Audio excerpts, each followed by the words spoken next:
Hey, how's it going? Ready for another super exciting video? So I'm here in my new house, in my new kitchen, and in my pajamas, because whatever. I realize again and again that the best way for me to make videos for you all is for me to just record what I'm doing when I'm doing it. I just can't care about, all I did for this video is put a bra on because I've got uneven mom boobs and I'm just not to that point in my life where I'm comfortable in public without having a bra on. But I'll get there. I'll get there eventually as I age. And there's nothing wrong if you've got mom boobs. And everything in my mind says, you probably should start this video over again and not talk so much about mom boobs. But again, I just have to be myself or I won't do this kind of stuff anymore. So I'm making a Linden infusion before I get busy tackling the mountain of dishes that's over there, and I've got, laundry to do and in general things that need to be doing. So I thought I'm going to show you how to make a Linden leaf, a bloom infusion. There's not really any leaf in there. When you buy your Linden, they're going to call it Linden leaf, but it's mainly the bloom. I mean, there's probably some leaf in there. Actually, here at the new property, there is a Linden tree here, a big old one too, and I'm so excited to get to know her this spring. Where I live, Linden's not really a native tree. They're a basswood tree. There's all different types of linden. She is kind of ornamental. People do plant her a lot, but I've never really come across any that I can safely and or ethically gather from.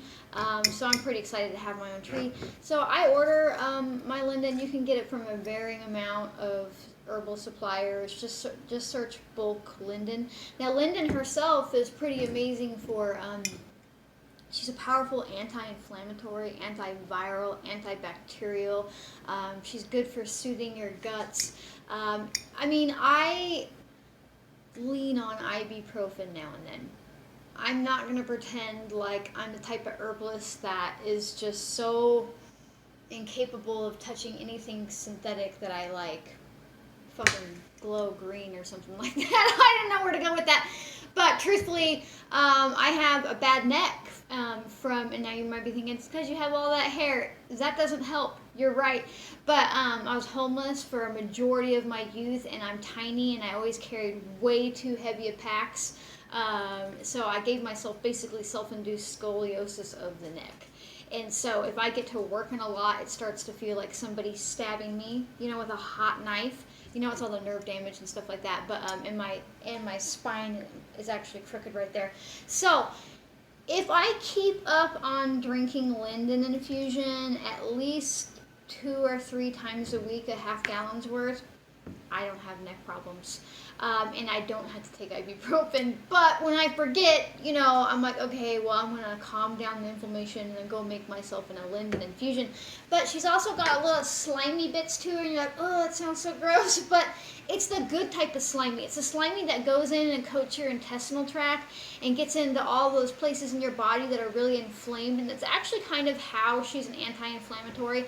But she's also a mild nervine, meaning she's somebody who calms us down and sedates us. I don't really feel that off of her, but it might just be because I am such a go person that it takes a lot for me to feel a nervine. But she is nice and gentle in that way too, and it's probably part of how she's an anti-inflammatory if you really think about it, because calming your mind down allows you to calm your inflammation in your body down and just put the brakes on. So right now what we're doing is I'm waiting for my tea kettle to start screaming to let me know that the water is boiling, but we can get started here. So this is a nourishing herbal infusion of Linden. So you need a kitchen scale. This is, probably $13 or $14 at Walmart. You can get cheaper ones. Shit, you can use an old school weed scale if you've got one. I've done that before. The ones you hang up. If you were born after the 1990s, you probably don't know what I'm talking about. But you're just going to turn your scale on. I like to make a half gallon at a time. You can scale down what I'm doing to a quart jar, which is 4 cups, but this is 8 cups. And then I'm going to weigh out 1 ounce of my Linden leaf and bloom. You'll never find it where it says bloom, so, just go with the mistaken words as what you're going to find anyways. So, now, some infusions are pretty much, I mean, most infusions are pretty much the same. It's 1 ounce per quart. But with Linden, because she's so floral and she's pretty potent, we only do 1 ounce per half gallon. So if you want to make a quart, it would be a ½ ounce per quart. So that's all I need in that. And now she's really floral and strong. So like it won't kill you if you decide to put 2 ounces in this. It'll just be pretty potent. And one thing to know about Linden is that because she does have those slimy aspects to her, she needs to be brewed twice. So basically what I'm going to do as soon as that water boils, should have started it 5 minutes before I started the video, but it's on high, so you know it'll get there. Basically after I let this infuse, and I'll talk about that in a second, after I strain it, I'm going to keep that plant matter in the fridge. I'm going to use it within 3 days, and I'm going to make a second infusion out of that. Herbal infusions are pretty great in the way that, excuse me, they pull out nutrition on a deeper level than just tea could, or even just eating food could. Look, it's starting to scream. All right, here, let me go grab that right quick.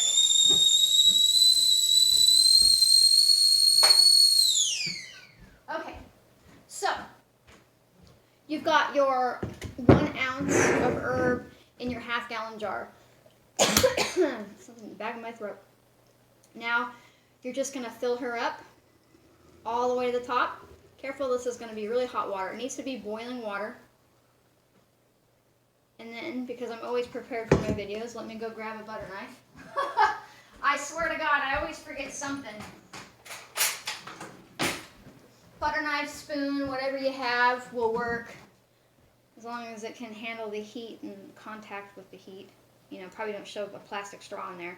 And I'm just going to give it a little bit of a stir, because I want to get as much water in this as possible.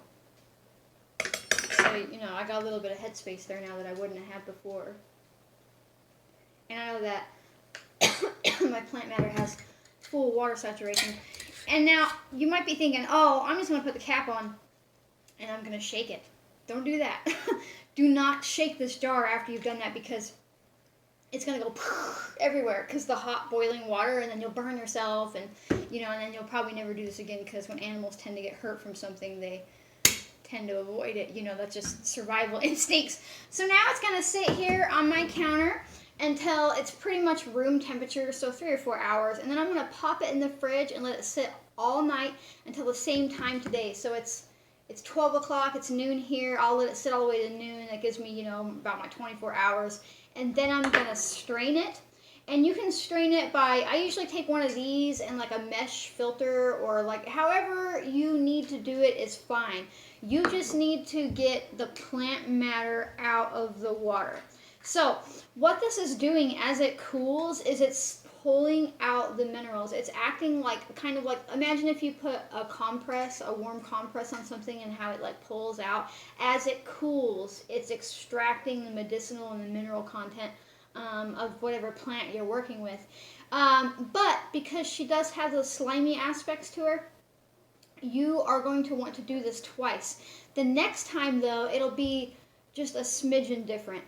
Basically what you're going to do is you're going to take your plant matter after you strain it, and you're going to pop it in the fridge, drink all this, or you can do it right after, it doesn't matter, then you can combine them. You're going to take this plant matter, you're going to put it in a little pot of water, or put it in a pot, fill this back up so you use the same amount of water with cold water, put it over your plant matter, your linden, bring it up to a boil, and then pour it back in your jar and let it sit the same way. The next infusion will turn almost like an orangish color, and that's because you're breaking down the plant's cellular membrane even more to get more of her mucus properties. And so the second batch is always, I'm not gonna lie, it's a little slimy to drink, but it doesn't have a bad taste. Actually, she reminds me of like if summer had a taste.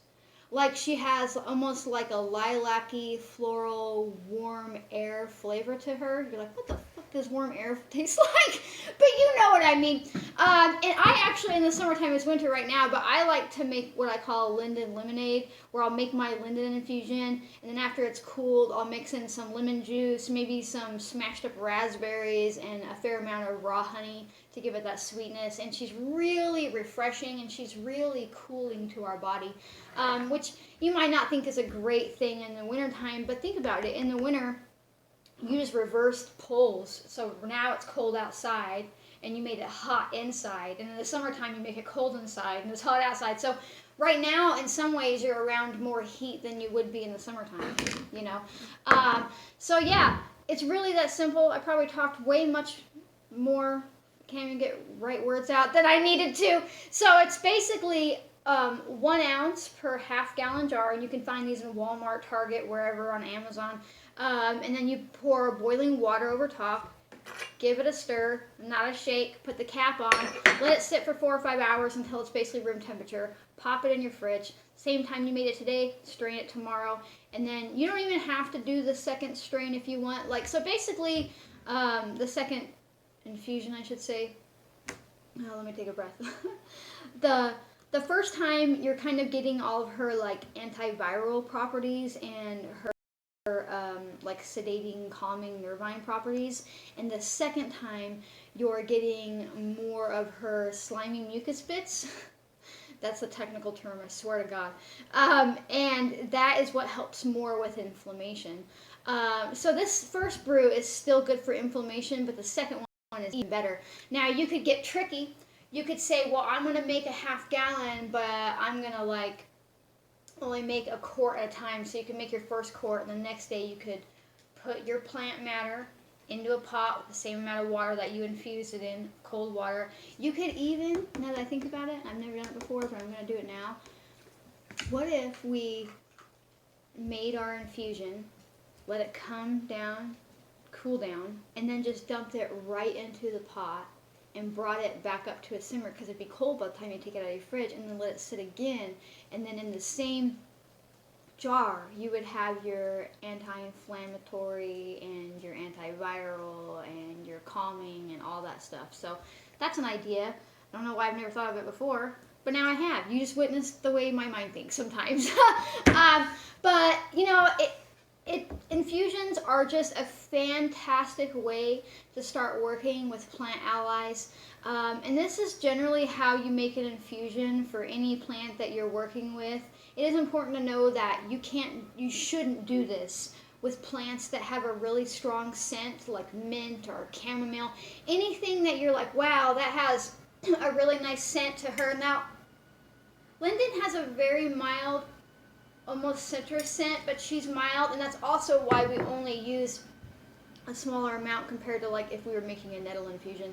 And that's because you don't want to extract the volatile organic compounds, which marketing people have rebranded as essential oils, because you'll be drinking that straight, and it'll fuck your stomach up, kill all the bacteria in your body. It's not a good thing. And that's why we make sure that when we're making nourishing herbal infusions to drink, that we don't use things that have really high smell to them, like a scent, you know, again, like chamomile or mint or rosemary or something that you can really smell it.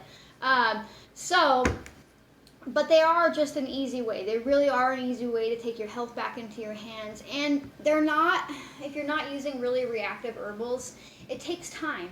It'll take time for you to build up this nutrition in your body. So if you're like, well, I have really bad inflammation and I want to use Linden, and I tried an herbal infusion of Linden, it didn't do anything, so I'm going to move on. Stop it. Stop it. Stop it. Give it a month. Give it 6 weeks. Give it 3 months. Give it 5 months. Even if you're not feeling anything, like as a reaction, it doesn't mean that it's not doing anything. And when you're healing with nutrition-based herbs versus like reaction-based herbs, like something that's really strong and you equate a reaction with healing, it takes time. It takes time for your body to My camera died. My phone, I should say my phone died. I gotta find my other camera. I gotta dig it out. But, so this is a super spliced together video, and I think the last bit, the audio was off track, but bear with me here. So I was saying it takes time for safe, simple, nutrition-based herbalism to have a reaction in our body. So if you don't feel it right away, it doesn't mean it's not doing anything. It's just that as a society, we've been trained to equate taking a pill, feeling a reaction from that medication, and then we associate a reaction with health. But that's really just a change in your body. It doesn't necessarily mean that it's health.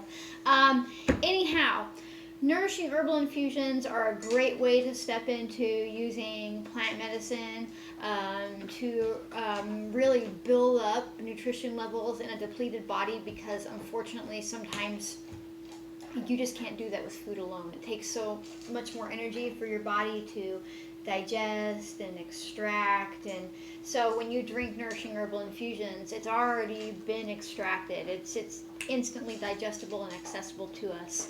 But mainly I want you to know that you are smart enough to do this. You are capable of putting dried plant matter into a jar and pouring boiling water over it. And it's so absurd to me that there are courses that tell you that you need to pay them to learn how to do this. Sure, we can talk about the individual herbs and stuff, but that, I don't know, that clearly it's a pet peeve of mine. It's something that I talk against often and loudly, but you don't need to pay somebody thousands or even hundreds of dollars to learn to take your health back into your hand. Well, maybe both of your hands. You could take it into one hand and then put it right into the other one. Oh, man. So I'll be making more of these videos. This is 2020 when I'm making this video for all the future people. But I am working on, it's almost 2020. It's in 2019 now. It's going to be 2020. I should have just stopped while I was ahead. But I'm trying to make this year where I make tons and tons of videos. So I hope that I keep to that. I hope that you like my random rantings and my humanness and my unprepared videos and just being here with you, like you're sitting across from my kitchen counter with me, watching me laugh at myself and stumble over words and trying to remember what the hell I was talking about. But yeah, you can do this, okay? You're smart enough to do this, and maybe even if you keep up with my weirdness, instability, rantings, you might learn something in between the lines. I don't know. But if you do like what I'm doing, make sure if you're watching me on Instagram or if you're watching me on YouTube to like, comment, turn on notifications, subscribe, share, all that stuff. I'm cross-posting now, so you could be watching me on YouTube, you could be watching me on Instagram. I'm just trying to get this information out there for people. So alright, I am going to get off of here now. So thanks for watching, and I'll see you next time, okay? Bye.